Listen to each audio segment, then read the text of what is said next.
Alternative Dig Talk. Real issues, real talk.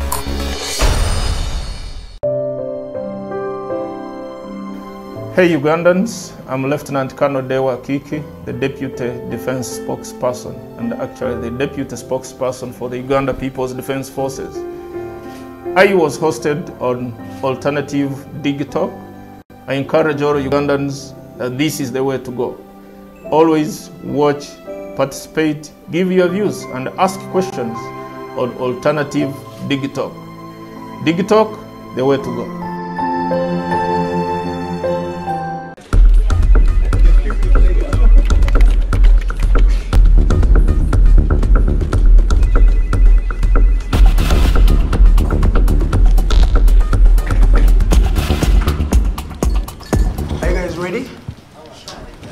Let's serve Uganda.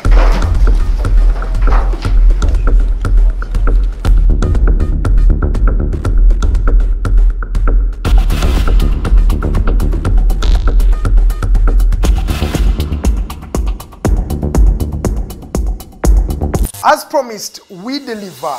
We are redefining the social media narrative, asking tough questions and holding your leaders accountable. We are non-partisan and break down having a conversation with Uganda. We are the Mighty Drive. We hold debates that give you viable solutions. We bring to you people that you've always wanted to listen to. We are gender sensitive and give space to the unheard voices. Not forgetting the quote of the day. We are live on our social media platforms, The Alternative Uganda on Facebook, YouTube and Twitter from Monday to Friday, 7 to 9 a.m. Don't miss the debate behind the wheels and studios.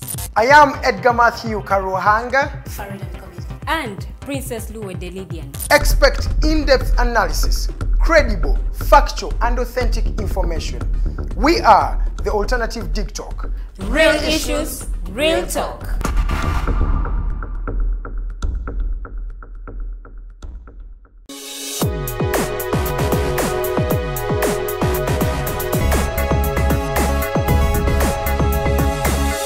The Alternative Dig Talk. Real issues, real talk.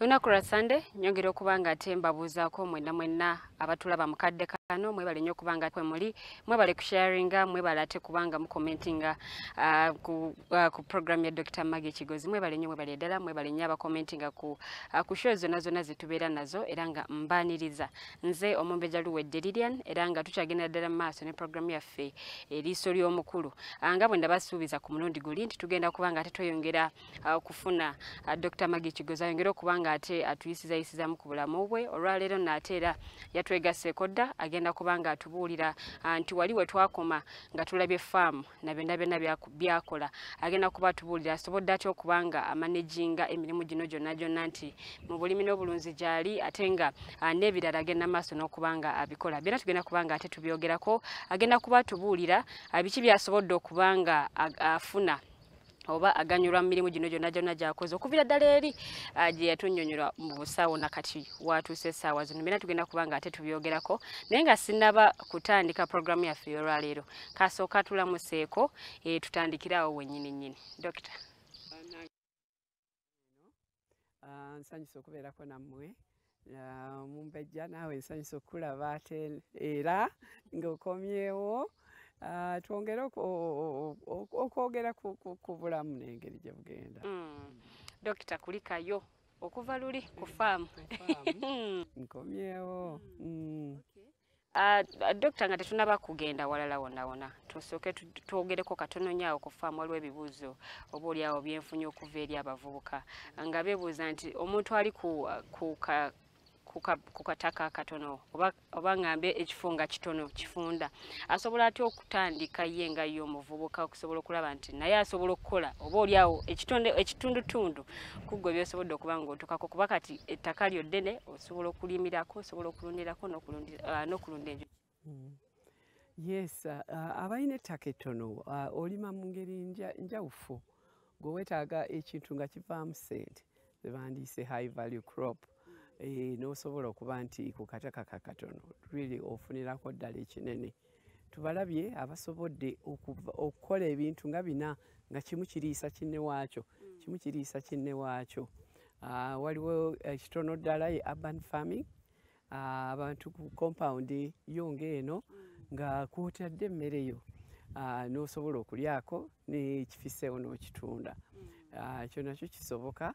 Osobola okugenda wali ku city council neerabirawo ekifo buli kiseera bayigiriza urban farming n'olaba bo be basobodde okuteekawo mu kafo akatono ennyo ku lubalaza ku bisenge buli wamu ng'olina gwa emmere gy'otaddewo n'oba ng'olina kyofunawo. Owa eka 2 waliwo ng'okola ekintu ekimu kyekiriisa kinne waakyo. Enkoko bwe zifuluma ziriisa embizzi nazo ne zisobola okuliisa fish naye n'awalala n'omweyente n'olundiramu envunyu ne ziriisa enkoko kwegamba buli kimu kifiidinga kinne waakyo. Ate awo bw'omala n'okola biogas n'ofuna manure kwega tulabye nga mukyala Nalwima nga ye bw'ati bw'akoze alina ekesi naye akolera mu ddala essente empitirivu. Nsaba omuleeteko ku programu eno. Nja munoonya. Okay. So Dr. Botuddako eno ku baana abalina bu businesses obutonotono waliwo omulundi ogumu twali twogerako n'otunyonnyola engeri gye basustaininga mu business. So abamu baagala okweyongera okumanya butya bw'ayinza okutambuza business yeno because tufunye obuzibu nti abamu bw'atandika omwaka guno omwaka ogujja gugenda okutuuka nga business yaggwawo dda. Awo kiva ku ggwe ng'omuntu otandise otya. Ekisooka omanyi okuddukanya bizinesi wafuna omukisa n'oba nga gwe wakisoma oba n'olabira ku taatawo ng'addukanya eyiye bw'oba tewakifuna sooka omala ogenda okisome. Byebiri bya bwereere NGO zisomesa Enterprise Uganda ebitundu bingi. Soma entrepreneurship skills naku 5 buli lunaku essaawa zo nga 2 ojja kubanga ng'osobodde okikola ate ng'ate tebakusasuza ssente nnyingi obe nga ovuddeyo ng'omanyi nti vision yange eri ki njagala kukola ki njagala okole business plan yo n'akikola ntya maze okulaba gye nnaatunda maze okulaba raw materials gye nnaazija buli kimu kwegaawo otandikira nga otandika oli mugumu obusente obutono bw'olina obutadde awatuufu so si kubwonoonyi business ate neegwa. Ekyo kikulu. Then n'okulemerako obutayonoona ssente eza kampuni zaawule ku zizo. Waliwo oba wategekawo ka savings ko nga kagenda mu business yo ate tokakwatako sike kasasula fees sike kagenda ku lumbe oba ku party no ako ka business sobola okwesasula y'akasaala ako kosobola okukozesaako n'oyawula. Yes, ekirala bwe mwegatta ekinene kirungi okukolera awamu olina bw'oyinza okwegatta nabo. Ekirala taatawo bw'aba already alina business musobola okwegattamu ne mugikulaakulanya gw'oleesa amagezi gano amato ge muyina n'ogatta ku gage experience eyiye ekintu ne mukikulaakulanya then bw'aba akikulekedde ekintu ne kikulira ddala. Kwegayo family business mwenna mwandibadde wabaawo business mu family already ne bw'oba gwe si gy'oyagala oba ali taata atunda dduuka nga gwe si kyewandiyagadde okukola tandikira awo kubanga okutandika business nga bw'ogambye nnyingi zifa mu mwaka gumu naye yo oli ebaddewo emyaka 10 kati linnyira okwo ogyongeremu amaanyi. Oyongereko bwe tuddako ku ludda luno olwa gavumenti olowooza balina kye bakoze nnyo okuyambako bano abavubuka abato ab'obu factories obutono oba balina bu business obutono ng'oba oliawo nga nabo baagala basobole okutuukako nga ggwe Dr. Maggie waawo otuuse. Gavumenti byekoze etaddewo ebintu byegezezzaako okukola naye ng'ekyali ekikulu kye yatandika nakyo kye twatandika nakyo mu 1989 nti ffe banneekolera gyange ffe tujja okuyimirizaawo eggwanga kati muneekolera gyange ndoza bannayuganda twalowooza nnyo nti yooli ava ebweru naye nga lwiri kyali ffe nze muneekolera gyange Mumbejja naawe olineekolera oli muntu nga osobola okuddukanya bizinesi yo kaakati awo ne tuba nti otandika n'okirowoozaako n'olowooza kiki osobola okukola n'olowooza saving tandika okubwembomba olina omulimu tandika enjira nterekaterekako funeyo ka savings akanatandika bizinesi gavumenti etuteereddewo kati mpulira emyoga nawulirako nedda okuva edda ebintu ebirala ez'abakyala ziriwo ez'abayusi weeziri naye kufukosi tuli bangi nnyo bayusi muli bayitirivu zinaatuuka kuba meka nolwekyo bw'oba gwe eriiso olitaddeko ezo zokka ondabikira nti tojja kukola naye waliwo abavubuka abamu abagamba nti oba oli awo basosowaza nnyo bano bayita bamusigansimbi abava ebweru okusinga bo bennyini bannansi si kituufu ekyo amateeka agaffe aga Uganda yes gasosowaza investor naye investor yaani investor ye muntu yenna taliiko langi kyekisooka taliiko kasitoba nga olina kampuni ng'eri trademark ya Uganda Maggie Kigozi Uganda ffenna kiba kyekimu ne incentives zetufuna zezimu ne kujjako waliwo sectors zebasosowaza bw'oba oli mu ICT gavumenti ekwagala nnyo gwe kuwaayo incentives ne tax holiday bw'oba oli mu tourism era bakwagala nnyo bw'oleeta zi TV biki by'onooteeka mu hoteeri yo tosasulirako misolo kwega waliwo incentives agriculture batwagala nnyo actually batwagala nnyo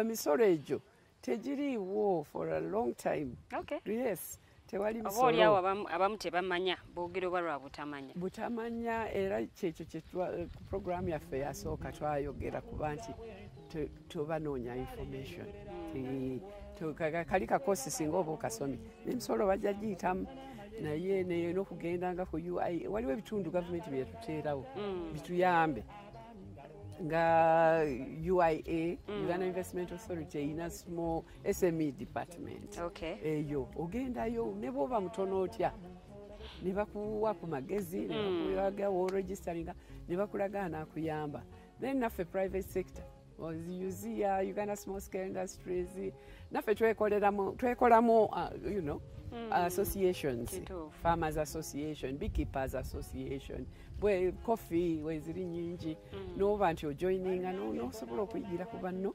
n'okunoonya butale mukolera wamu kiyamba nnyo kaakati tosigalira mabega binoonye noonya information wagyeri sikukola gwe kyolowooza kubanga emirundi mingi si kituufu era kijja kutta bizinesi abamu bacomplaininga nti oba oli awo bba emisolo gye babajjako ba gye bababigika mingi nnyo okusinga kujja bano ba investors si kituufu era nabo incentives baziina naye omutawaana okeeping accounts tumanyi obutazikeeping owa URA bwajja nga tolina bitabo kituufu bitabo gwe bewawandiise n'obibala n'oganize zinakola miliyoni 2 zenakola ye bw'anaatuna bw'ati edduuka lyo lijjudde ebintu ono yakoze miliyoni 2 alimbye ng'akuwa omusolo naye nga singa ebitabo obadde obiina n'olaga nti nagula kine mu Pepsi nagulayo crate nezireeta wano nenzitunda nenfunako bwe kati ebyo byonna ng'obiina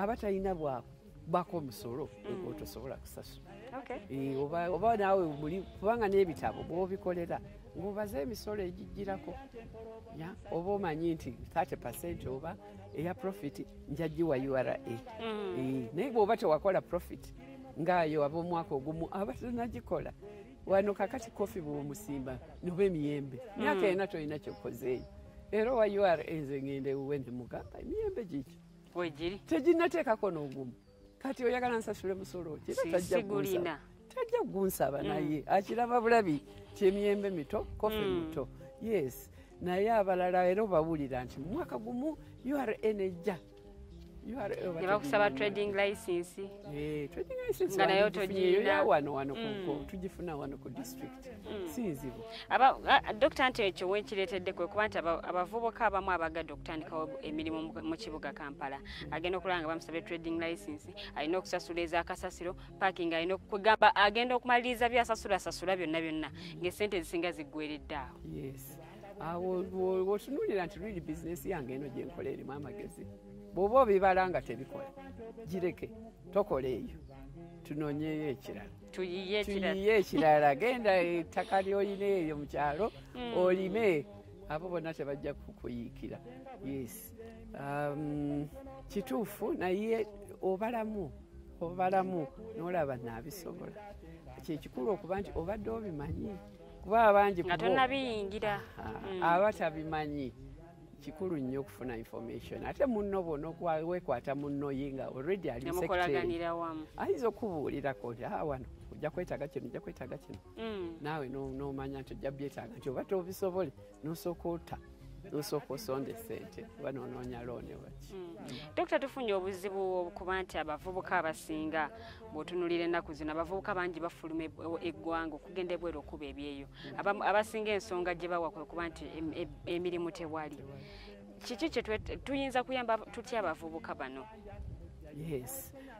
kyamutawaana kituufu ffe bwe twavanga mu yunivasite ng'osanga ennyumba y'ekisumuluzo bakikukwasa bakuwadde emulago mu hosika mu ddwaliro kakati nga nze ennyumba yange ekisumuluzo bakinkwasizza emmotoka nsobola okugenda ku Honda nenfuna ki looni ne bansasula ki mpola kibanja mpola koze bamuyita nga buli kimu kiri ready naye kakati is not the case muli bangi nze we nasomera nga waliwo Makerere University tewali ndala ate nga nayo teriiko bano bonna ba private yalinga nga tulinga 200 in total era ng'omanya nti omulimu gujja kubeera kati university ziri 6 plus abaana muli bayitibwa obungi kwegakyo tekikyasoboka nolwekyo njagala mutandika okwerowooza kikyosobola okwekolera omulimu bwe gunaaba bw'onooba n'omukisa ate guba mukisa gw'amaanyi nnyo ojja kufuna omulimu kati ate bw'ogufuna mwe mwankooya dansi bamala okusaba omulimu abantu 100 n'ogaa kale ngwadde Omumbejja yasinze mu bano bonna 100 bw'agenda okutuuka musanga ku WhatsApp atuuka ssaawa 4 bw'ofuna omulimu gwo ddala manya nti luli 10 lwonna tewafuna mulimu guwagufuna tetujja kutuula naawe nga tokola naye kugamba bansobera ogenda okulaba nogaono kakati omulimu gugukwasize ddala n'amaanyi be the best time kola nnyo yamba sekabeera happy ebyo ku mulimu byetaagisa bosi wo byakwagalako bikole then bw'onoovaawo abe nga akulinyisa takugoba kubanga bwakugoba ebweru eyo wegate ku banna abataafunirako ddala mutambule nga munoonya emirimu kakati then omulimu ogwo gukuume bw'oba wagufuna abalala abataafuna naawe baba bagobi bizinesi kijja ogenda okukola ekyo kitandike kirowoozaako leero si nkya si luli leero wandibadde wakirowoozaako nadda waliwo abamu abakissa ku education system yaffe engeri abaana gye basomamu ennaku zino nti basoma cramming wabula tebasoma kuyiga sijja ku 50-50 kituufu naye bagamba ensi yonna kubanga twatwala British system nti era bwe batyo basoma nabo naye nga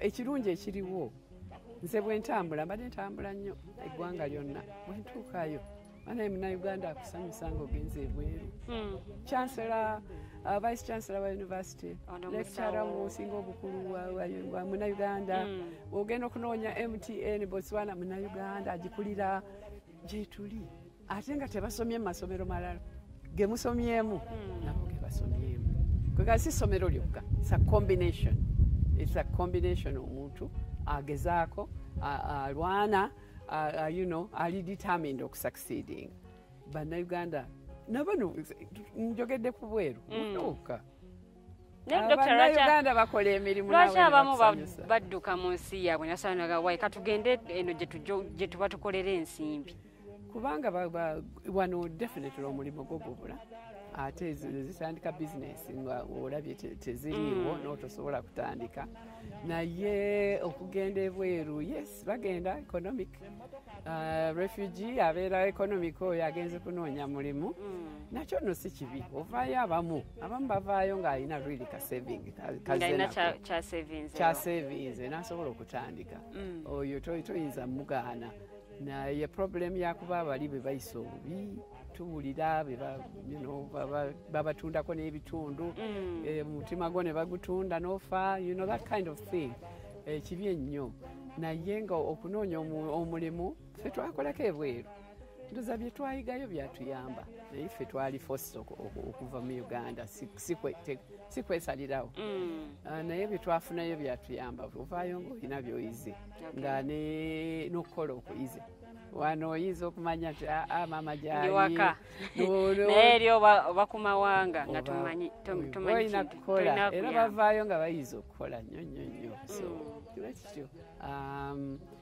si kirungi okuba nti tunoonya emirimu wabweru naye definitely wano teginnabeerawo naye gijja kubeerawo abantu batandise okulaba opportunities wano mu Uganda baffe sigamba bantu bangi nnyo naye ffe zitandise okujja mpolampola bitandise okujja balaba mu agriculture tutandikidde ddala just here ekufaamu yange baneighbours bange nga mukaaga ba commercial farmers ate nga banene kaakati banabo ku kyalo balaba ffe betukoze nabo ne babikola abalala nti baemployinga obulamu ne bukyuka akaalo kaffe kaali katandise okulabika okulaakulana yes so tujja kuvaayo mpolampola okay doctor akulaba yali yetaaze okumanya osobodde otya okumanaginga emirimu gino gyonna gy'okola kozi oli director mu companies ez'enjawulo bw'otunuulira n'ogattako n'obulimi n'obulunzi obimanaginga otya buli kimu n'okiwa nti okay kino kirina obudde bwakyo na kino kirina obudde bwakyo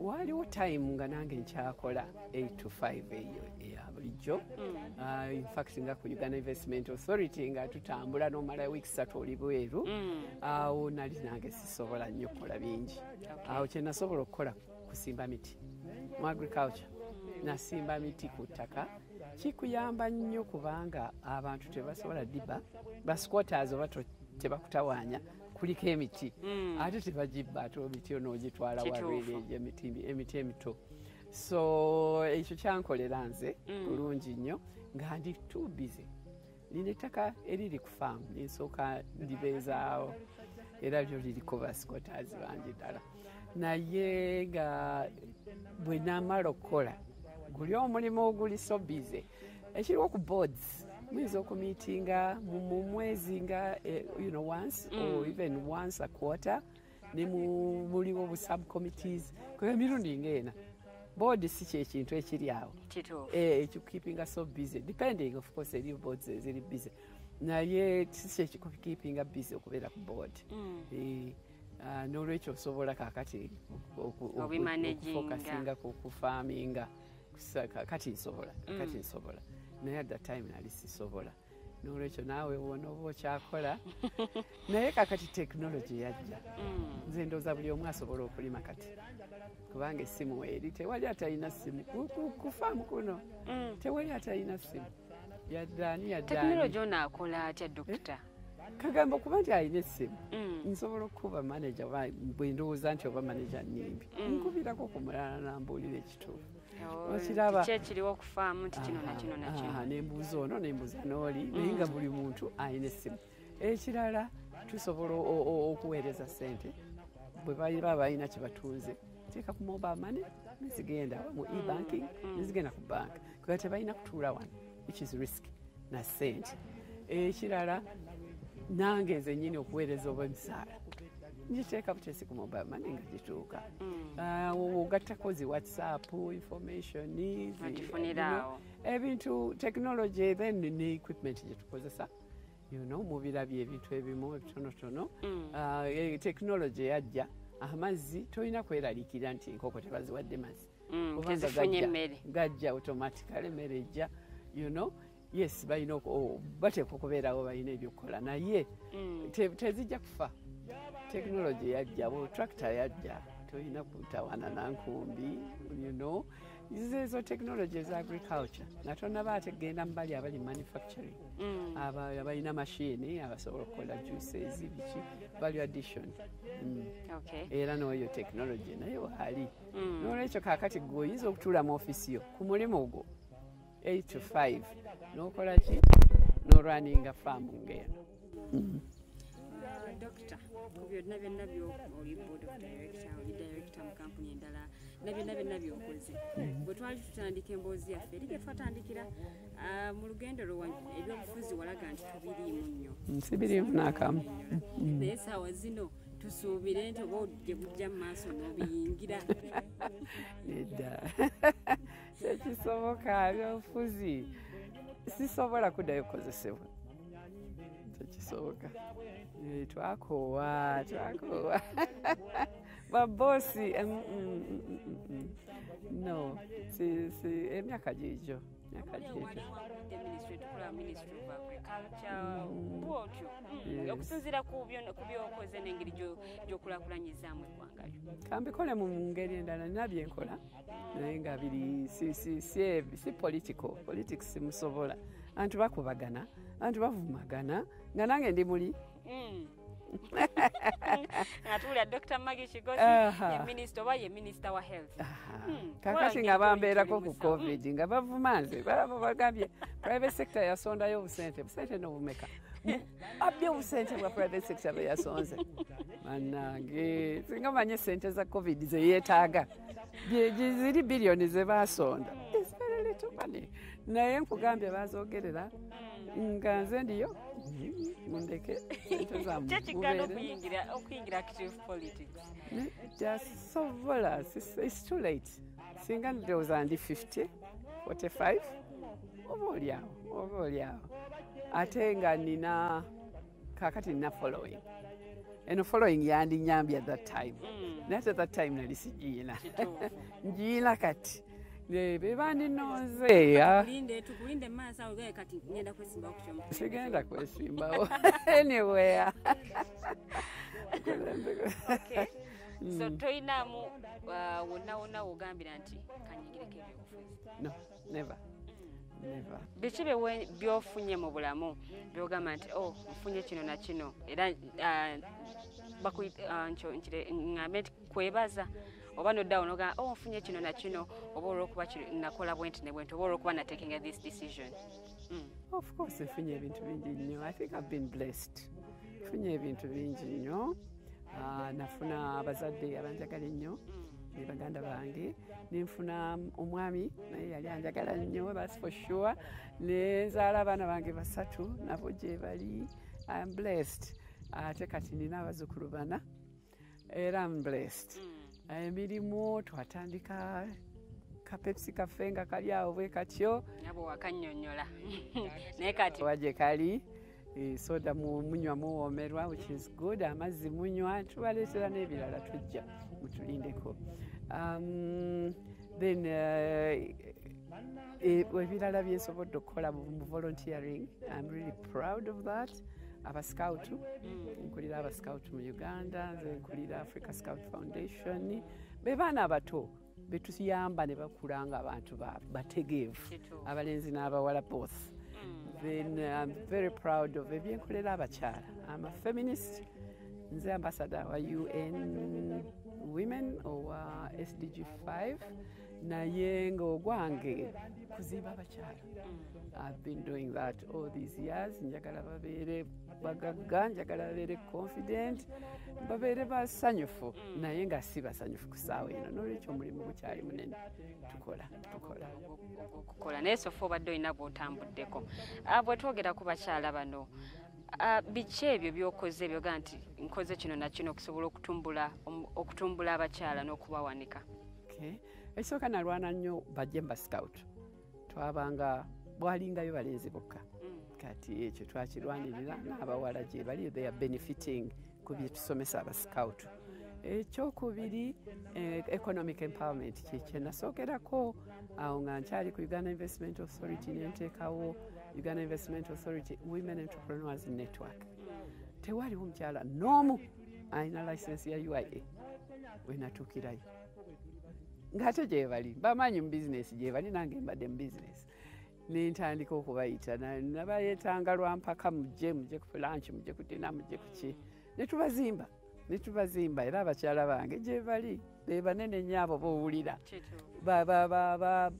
kye baali bamisinga recognition abeere confident mu byakola nti gavumenti anti awo ffe twali ba gavumenti ne gavumenti endaba ne gavumenti appreciate nze kyenkola awo ne bafuna confidence then netubasomesa buli kimu tubasomesa buli kyetaagisa tubawa amagezi gonna kati bali eyo they are shining era batunuulira n'ensanyuka bakyala bange feminism eno etandika ddi because wali bwe watunnyonnyola wali bwe wali omuto engeri gye wannyonnyolamu wali oli omanyidde nnyo nnyo okubeera mu balenzi engeri gyowondi nti babrother bo bakubeererangawo feminism eno etandika ddi etandika leeti nnyo era naswala nnyo kuba nti nze saakirabanga nti olw'okuba nga nze ndi bulungi sikifaako nti basisters bange bakwano bange tebali bulungi babayisa bubi omuwala is a second class citizen omuwala esente bwe ziba entono omuwala tasoma ng'otuula omuwala bamuwa omulimu mu kaka house gawe bakaleese ka myaka 10 ne kaleka kakola okuva ku 12 ez'okumakya to midnight kakyakola obintu bwe bityo ne babutika embuto nekutuusa kati era mu covid baatika buli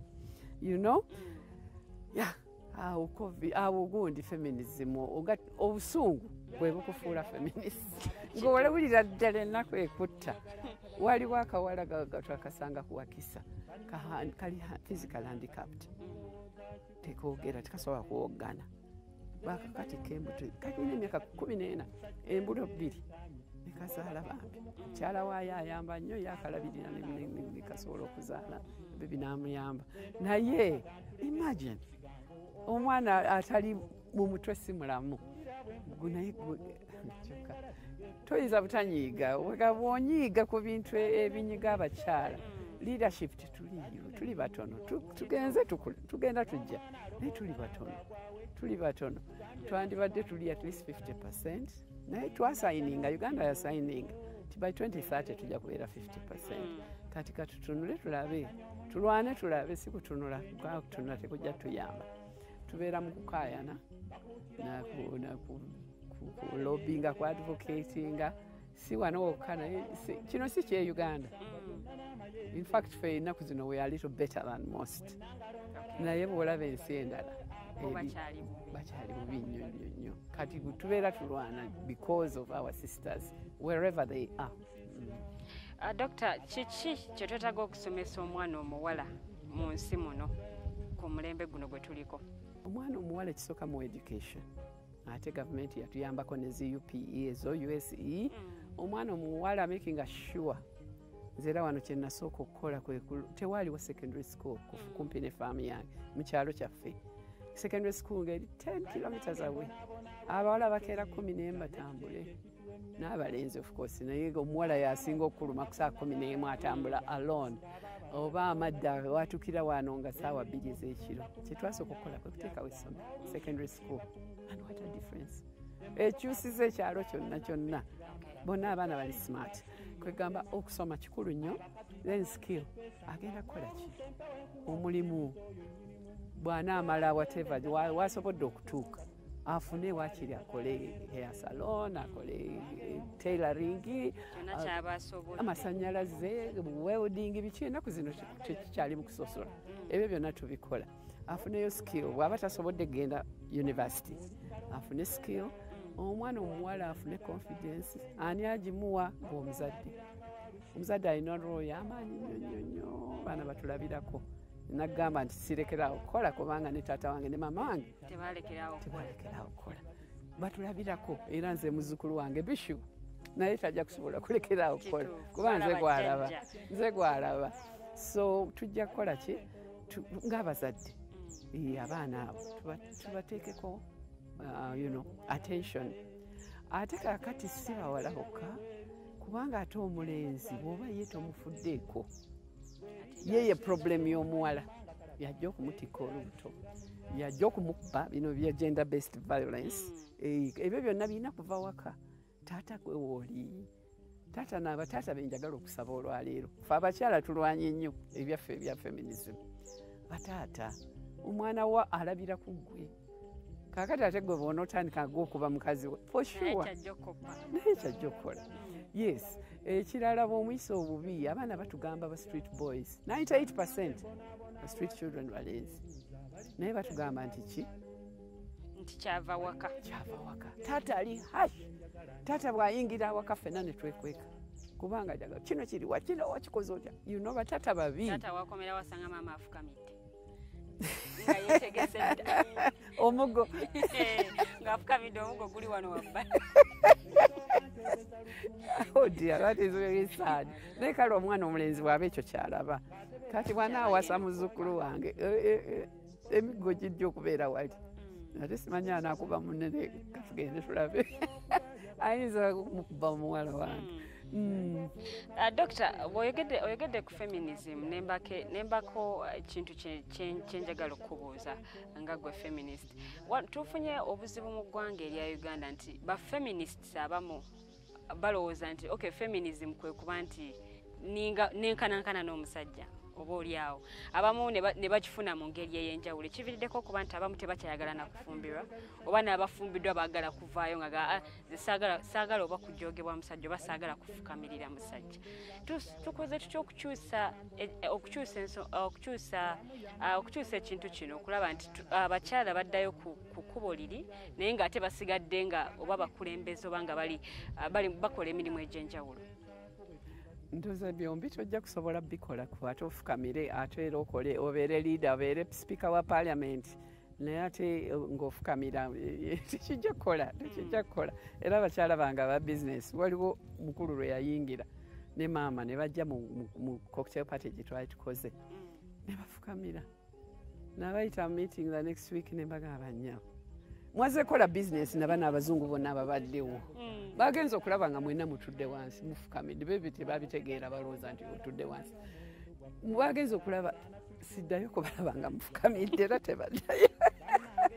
tebaddayo waliwo time wofukamirira bw'obeera awaka n'omwami wofukamira that's what you want to do naye tukireeta ku Kampala road please no tukireeta mu public kisigaleeka bw'oba okyagala naye bw'oba tokyagala omwami wo naye yanditegedde amavivi gange nago gasiiwuke gonna gabeere ga black seriously kyoyagala okulaba mukyalawo ng'afaanana bw'atyo ya kagamba si kyangu culture yaffe naye awo bringing up omulenzi oyo nga bwe twogedde naye ategeera obulamu nti bwakyuka ebintu byakyuka si byebiri nga bwe yalaba jjajjaawe bw'ayisa jjajjaawe omukyala si bwe kijja okuba mu maka ge kubanga ono omuwala gwawasizza oba kakati akulira Stanbic banka esinga obunene mu Uganda mukyala kati gwomusuubira kubeera atya ng'atuseka eno yenna boosi y'abaana abamu basosoowazizza nnyo oba emirimu gye balina oba n'ebifo bye balina oba ne baleka obufumbo bwabwe naga waayi kasita nnyina omulimu omwami talina nnyo kyamaanyi kyangattako nedda ffe nze bwe mba okukuwa amagezi family is very very very important omwami wo ali very important era oyagala abeere musanyufu n'abaana bo nze anywhere we nabeeranga abaana bange be basooka omwami wange ayinza okuddako awo nga naye si yasooka ekyo wakyogera loga abaana be bakulembera okay naye n'omwami it's important nabo bennyini beetaaga family nga bagitegeera ng'erimu omwami erimu omukyala it is good kati mwe kyemulina okukola kutegeeragana mubyogereko nze okufukamira nga nze bwe kuba kunkaluubirira nnyo really banfukamize by force no awo wakirinja kunoba Doctor, wewaddeyo it's not an issue yes tebayinza kuforcinga mutegeeragane yes sirowooza nti omukyala we really omwagala ku ttaka lwaki tatuula wano ku ntebe nakutuula ku bbali oba oba oli awo abaami basuulirirwa nnyo ne musosowaza abakyala ne mubateeka ku front abami ne mubeerabira. Ate ffe baani ffe bafeminist ekisooka tuli batono nnyo ekisooka bye tukola biyamba gwe omwami mukyalawo ajja kuvaayo nga asobola okwefunira omulimu ng'asobola okukola ebintu bingi nnyo alina confidence bwe tutyo bwe tukola ffe tutiikinga mu bafeminism tutiikinga leadership omukyala asobola okufuuka leader mu kitundu kyonna kyalimu ekyo kiyamba naawe mu maka gwe leader twagala okulowooza nti gwe leader naye banange omwami yali abadde ddi leader mu maka mbuulira bweya amanye emmere gyeva ate ffe tukola ki ennaku zino tukola ki kakati n'ekyo kyabavaako naye kyandibadde kutegeeragana nze ndowooza tewali problem tewali issue naye gwe omwami n'omukyala mu maka agammwe tegafaanana gooli gwe sorting out agago and it is possible olabe nti malungi maka malungi buli omu ali happy n'omwami ali happy naawe oli happy nekigenda mu maaso. Dokita nga tweyongeddeyo mu bulamu bwe olina kyewejjusa nogaa nti oba nateekenga this decision naye ndabika nakola kikyamu.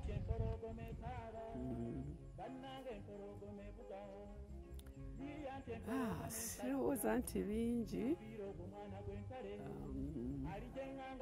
byenejjusaako obulamu bwange butambudde bwe butyo mpola mpola bugenda mu maaso sirina nnyo kyenejjusa. Biki ebyo ebisoomooza? Nakola ebinyuma ennyo bingi nnyo. Wakola bye wakola ng'obyagala? Nga mbyagala, yes.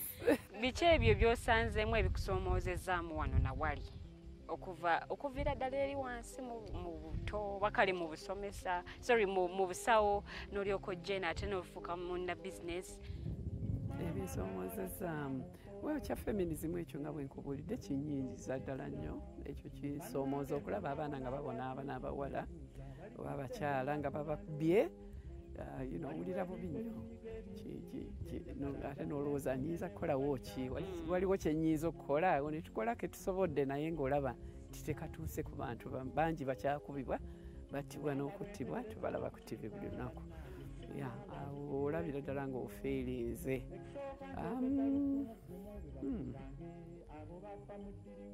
Tewali nnyo nkoze ebintu bingi nnyo. Yes, nina curiosity nti ekipya bwe kijja nakyo njagala ndabe kiki ekiriyo nakyo nkikole then bwe kiba tekikoze nga nkireka.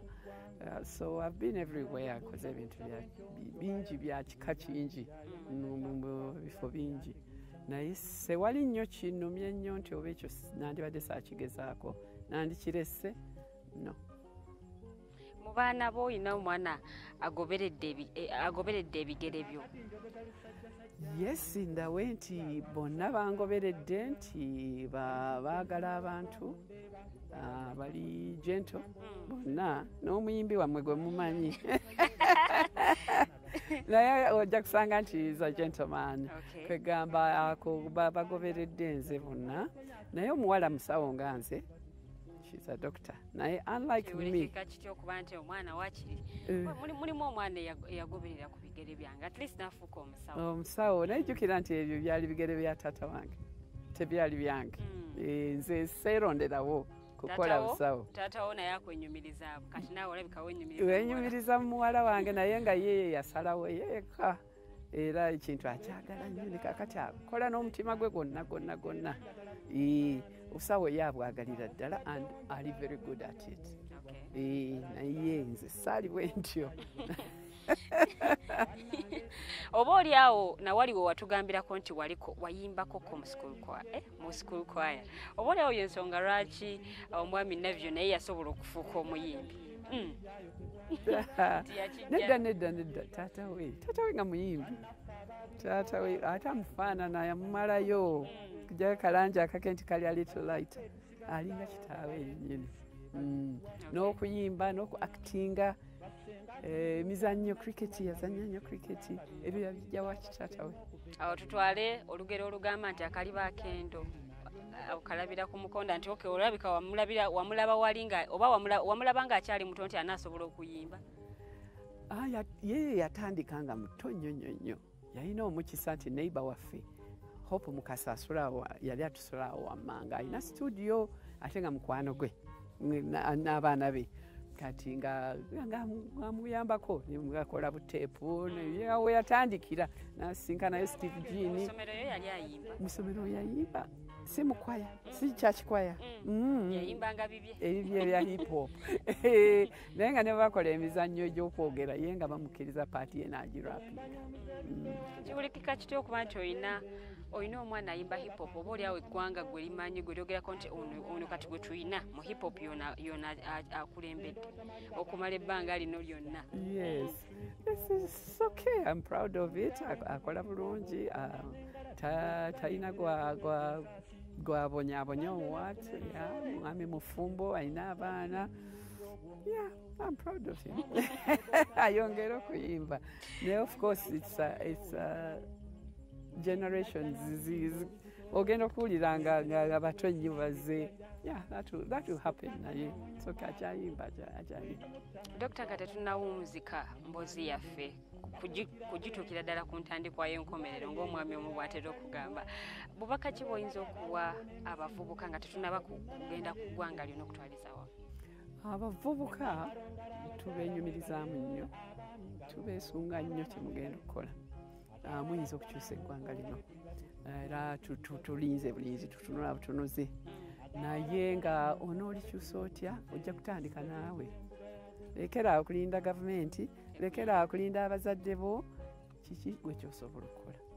Tutandikiraawo osobola okutandikayo ka bizinesi osobola ennaku zino bizinesi zammwe si ebyedda ziri eza ICT eriyo ezebya TV nga zetuliko olwaleero it is innovation ezize abantu ez'enjawulo energy biki kwegamba ebyokukola bingi investment opportunities nja kusaba ondeeta olulala njogere ku ki ekyo kyokka bakole ki investment opportunities ziri luddawo mu agriculture mu tourism mu ennaku zino tulina oil ne mining tulina health education ezo zonna opportunities.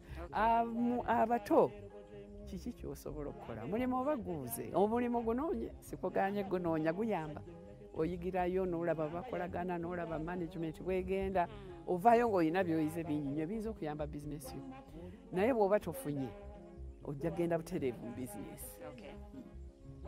Obubaka obw'abakyala nkimanya sisobola kunzika sho nga tobawadde kalowoozo oba bubaka bwonna.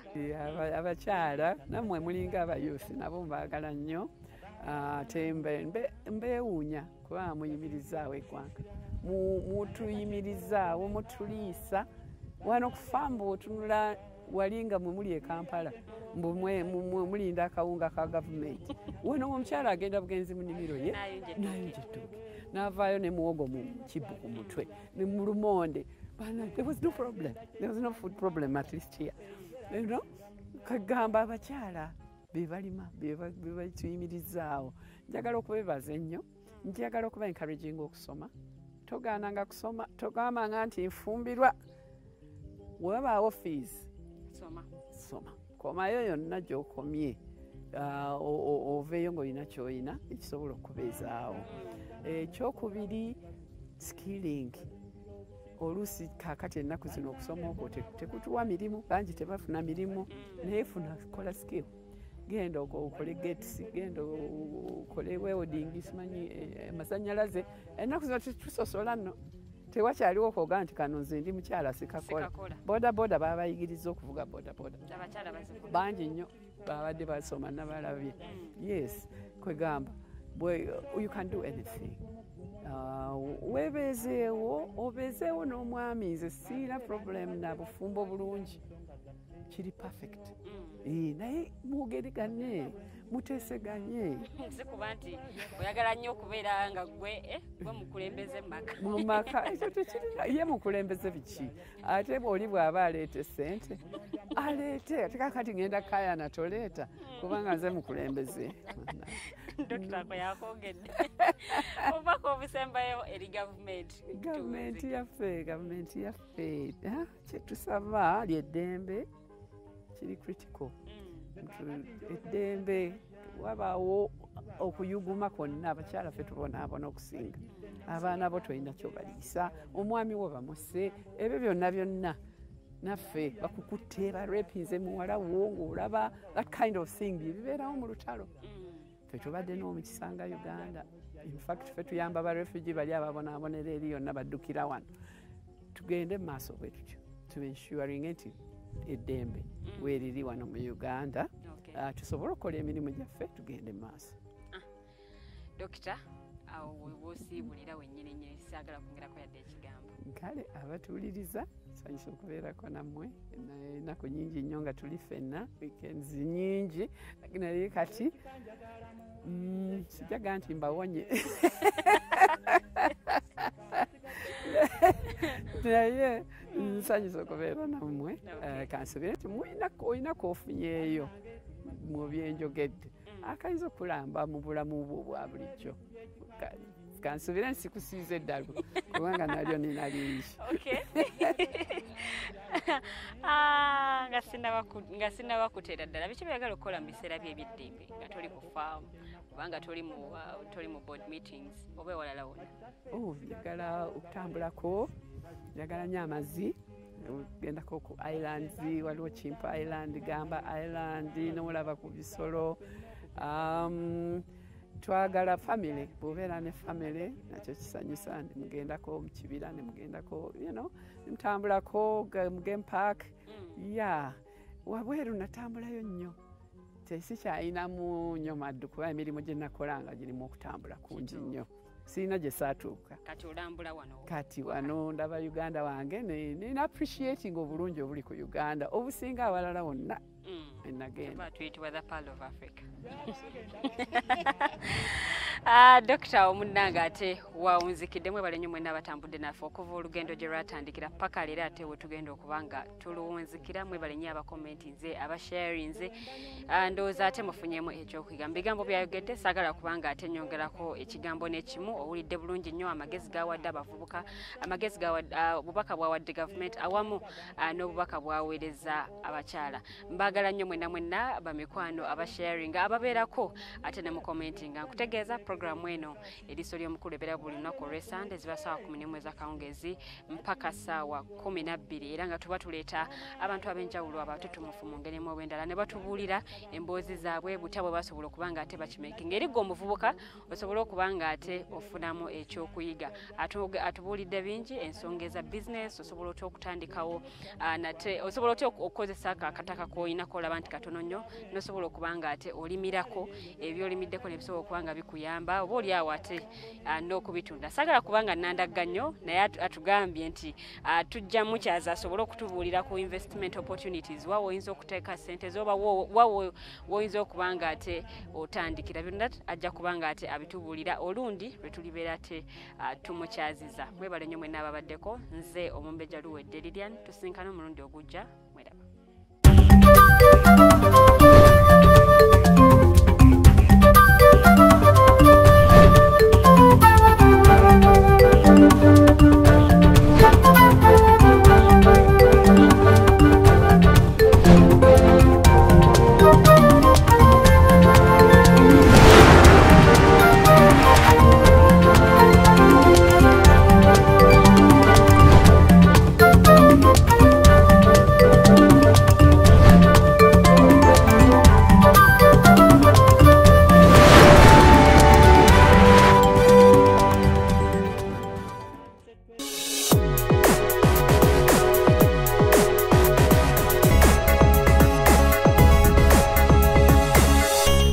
Alternative Dig Talk. Real issues, real talk.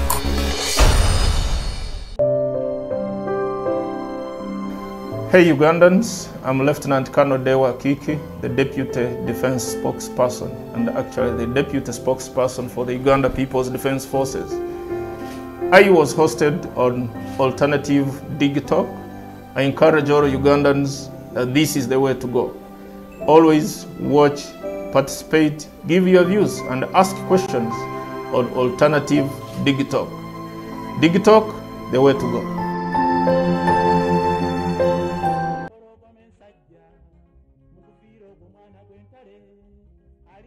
ng'ali